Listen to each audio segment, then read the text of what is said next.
Senhoras e senhores, autoridades presentes, alunos, alunas, muito obrigado por estarem presentes aqui no auditório 11 de agosto, para participarmos então do debate Direitos Autorais na Era Digital.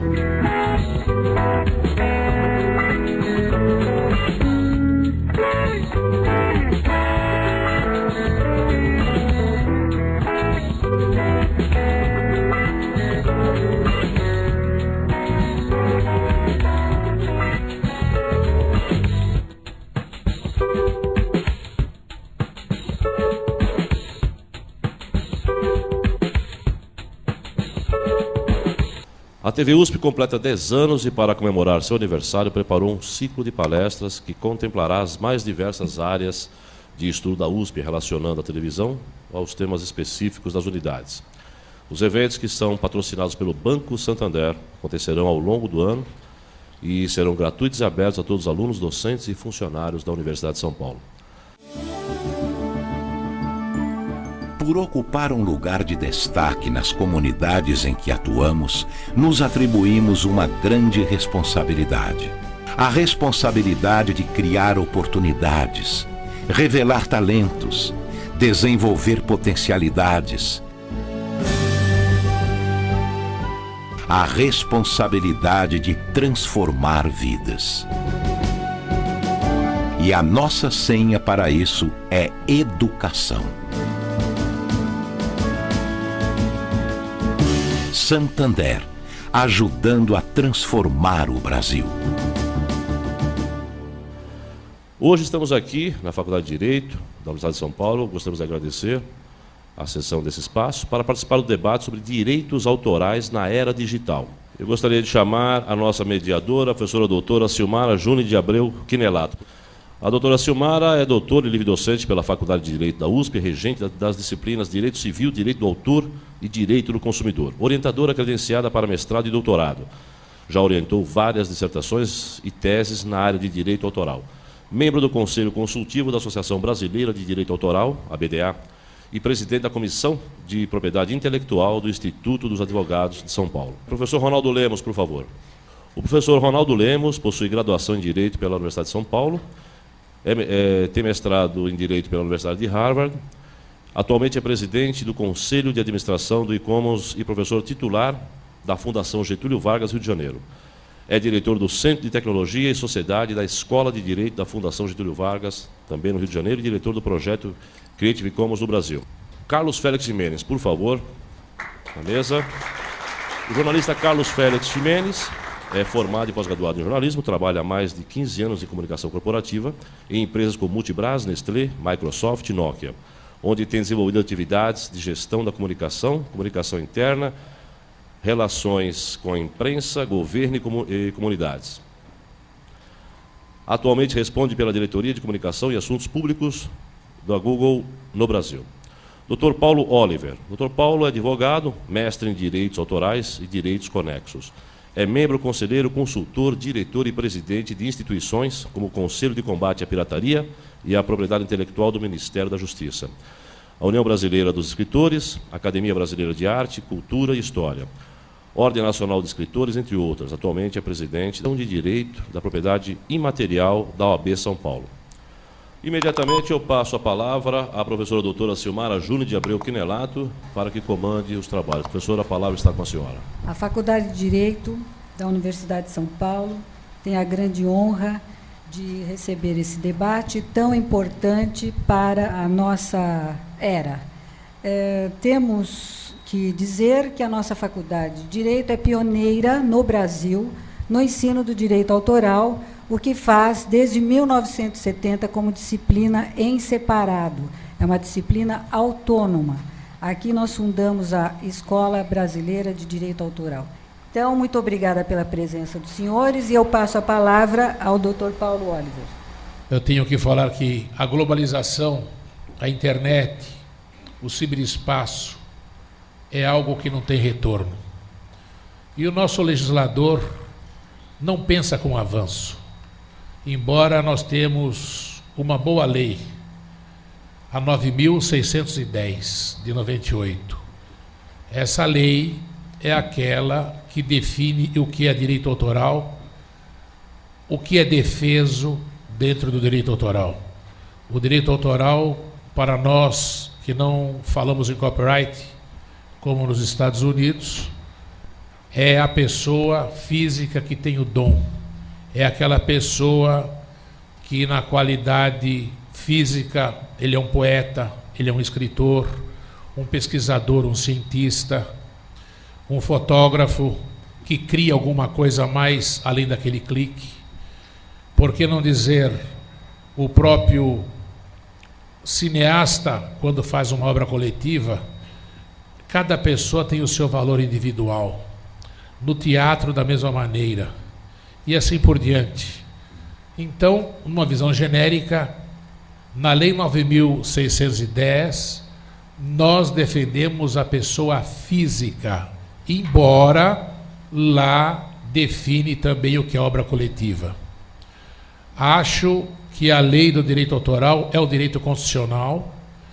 Acho que nós estamos bem guardados a nível mundial.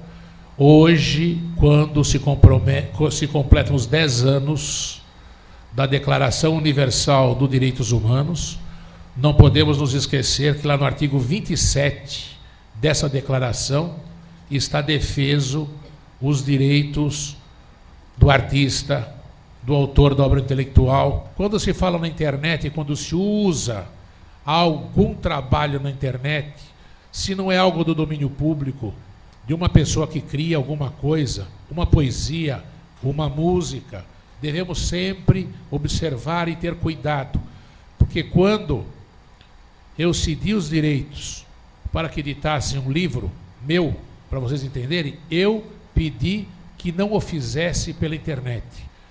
Pode dar informações do que consta, mas jamais admitir que capítulos do livro fossem expostos na internet. É um grande risco. Quando se fala no ciberespaço, não se sabe mais para onde vai. É uma coisa, como dizia o saudoso professor Antônio Chaves, passar alguma coisa no fax, você passou no álcool, evaporou. Você não sabe quem recebeu do outro lado. Às vezes, um poeta passa alguma coisa para um outro, não se sabe quem é que está pegando, quem vai reproduzir, se é uma pessoa de confiança que está recebendo. Então, vocês devem ter muito cuidado. E isso nós levamos, quando eu estava falando, ia falar na era digital, eu devia destacar a vocês também a lei da propriedade industrial, que não é o tema, mas existe muita coisa forjada também hoje nesse mundo da tecnologia, que está dentro da Lei 9.279 de 95. O software também está na 9.609 de 98, e assim por diante. Com relação à legislação atual, havia uma discrepância numa série de coisas. Por quê? Existe aquele que tem uma visão futurista. O legislador nosso não tem visão futurista. Infelizmente, quando eu chegava em um gabinete de um político, quando eu acabava de sair, outro falava, fulano de tal acabou de sair daqui. São os lobbies. E os lobbies atrapalham a criação de coisas melhores. Não estão ultrapassados. Eles devem ser adaptados em algumas coisas. Porque a colcha de retalho nós já conhecemos. Algumas oportunidades o Supremo terá que decidir, infelizmente, porque qualquer projeto que nasça hoje, mesmo vindo do Executivo, como diz o ministro da Cultura atual, ele acha que deve haver uma mudança, mas ele esquece que nós subscrevemos as convenções internacionais. Nós temos a Convenção de Roma, nós temos as convenções de Paris, e temos um leque que deve ser respeitado. Portanto, devemos observar o que deve surgir com visão futurista para que seja até adaptado a esta lei, mas não mudar totalmente, porque a lei é boa a nível de estrutura. E com relação à última... Como poderia torná-los mais atuais? Mais atuais... Como se poderia? Se todos nós procurássemos nosso direito. É ruim falar isso, né? Vocês vão observar. Por quê? Eu estava conversando com o colega, com o Carlos agora há pouco, e nós conversávamos nos avanços tecnológicos. Poucos conhecem como agir quando temos um caso de violação concreto. Representamos perante a autoridade policial numa queixa privada, como exemplo, um fato concreto. É algo com relação à internet, é com relação, me desculpa, ao Google, alguma coisa que esteja ali naquele momento como objeto de futura ação para apurar um inquérito policial. Nossos colegas, infelizmente, professora, não sabem que uma ação na tecnologia moderna sempre tem mais que 3 responsáveis. Nós sempre promovemos uma ação contra o responsável pela pessoa jurídica, que se esconde atrás daquela fachada, caso de menores que tem no escritório, caso de modelos que também tem nesse exato momento. Existe o sítio da hospedagem. Não sabem definir aonde é o sítio que está ocorrendo o crime, porque falta visão, não só como legislador, mas também nós, como advogado, darmos o norte e adaptarmos. Depois tem o interessado, tem o criador daquilo que está sendo usado e assim por diante.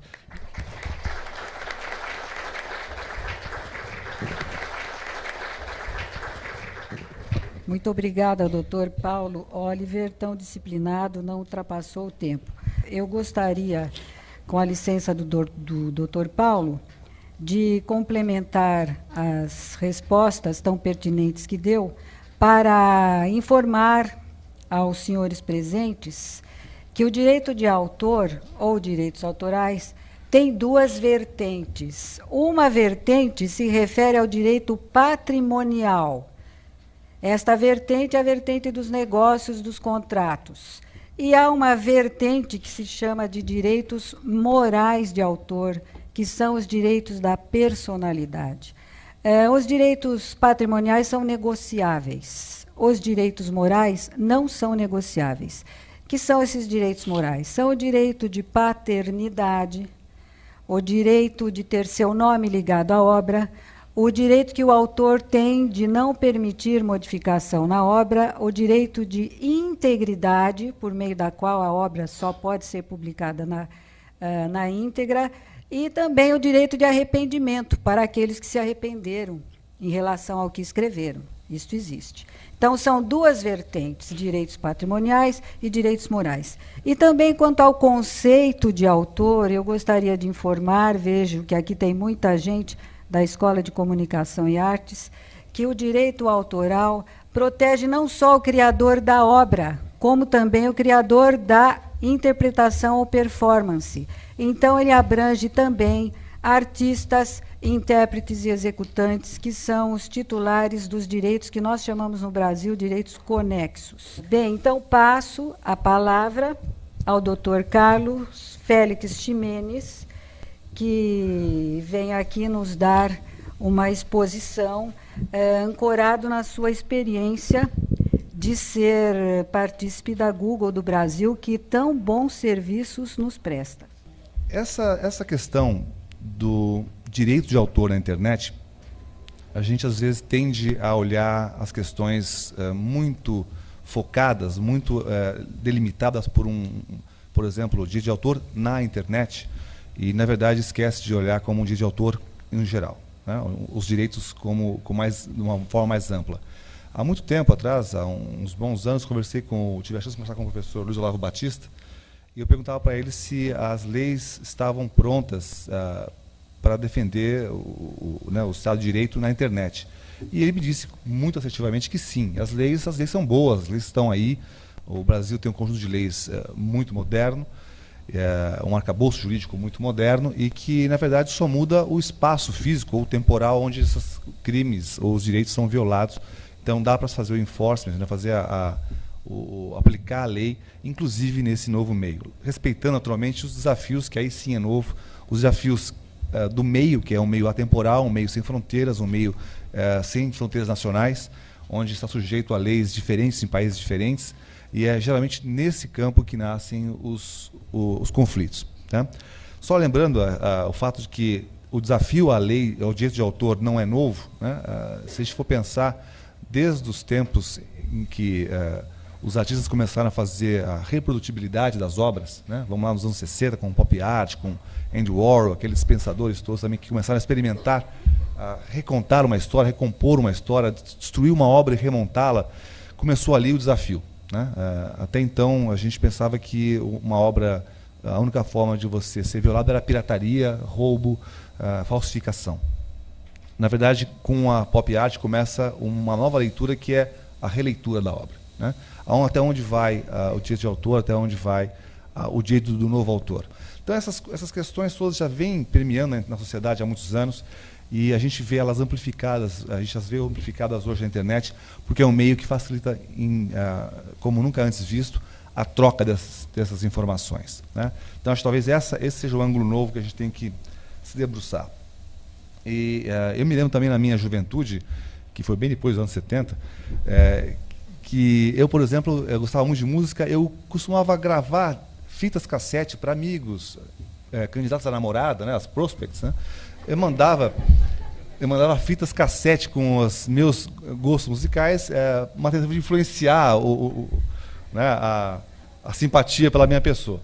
E era assim, eu completamente violava os direitos de autor naquela época, porque eu fazia cópias não autorizadas, e não só eu, muita gente fazia isso, mas como não havia uma visibilidade sobre esse ato, isso acabava passando despercebido, passava à margem da atenção dos detentores dos direitos autorais, e ninguém bateu na minha casa nunca para dizer: você não pode gravar mais fitas para suas namoradas, né? Então essa questão sempre foi tolerada, fazer-se vista grossa para isso tudo. E esse comportamento é tão arraigado às pessoas, as pessoas indicam um livro para os amigos, fazem cópias de xerox do livro para um amigo, enfim, isso vinha, até que com a internet começa com o Napster baixar música, com e-mail transmitir conteúdos inteiros de livros, através de banda larga, você podia passar vídeos inteiros, filmes inteiros, e aí começou a incomodar a indústria fonográfica, a indústria literária, os autores, e essa questão começou a ser mais debatida. Do ponto de vista do Google, né, apesar de ser uma empresa de internet como muitas outras, a gente tem algum poder não poder, mas alguma visão a respeito dessas questões, porque nós somos afetados por essas questões em diversos ângulos. Inicialmente, porque nós também, como empresa de software, empresa de produtos intelectuais, produtos de desenvolvimento de software e culturais, nós produzimos conteúdo. Então, nós produzimos software, produzimos soluções que são colocadas, na sua maioria das vezes, gratuitamente para uso das pessoas no mundo todo, né? Então, sob que licença nós vamos registrar esses produtos culturais, né? Sobre licenças mais draconianas, onde a gente vai garantir total controle sobre o que quer que a gente produza, venda e explore e impeça a reprodução, impeça a replicação, ou vamos ser um pouco mais flexíveis e também, sejamos honestos, nem tudo que nós criamos foi formado, foi fermentado nos nossos caldeirões, né, nos nossos engenheiros. Muitas das ideias vêm pipocando na internet, vêm pipocando em outras empresas, e muitas vezes um engenheiro que trabalha para o Google hoje pega essas ideias no ar e consegue fazer melhor, consegue fazer primeiro, implementar primeiro uma ideia que às vezes você já tinha até conversado com um amigo num bar, né, enfim. Até onde todos esses produtos culturais são legitimamente do Google, né, ou dos seus engenheiros. Mas nós também não só fazemos essa intermediação de conteúdos, por assim dizer, mas nós também permitimos com que os usuários finais produzam conteúdo. Então, nós temos ferramentas hoje como o YouTube, que você pode criar o seu próprio vídeo, publicar o seu vídeo e mandar para os seus amigos. Agora, essa mesma ferramenta, que ela é muito bem usada pela grande maioria, ela pode ser usada também para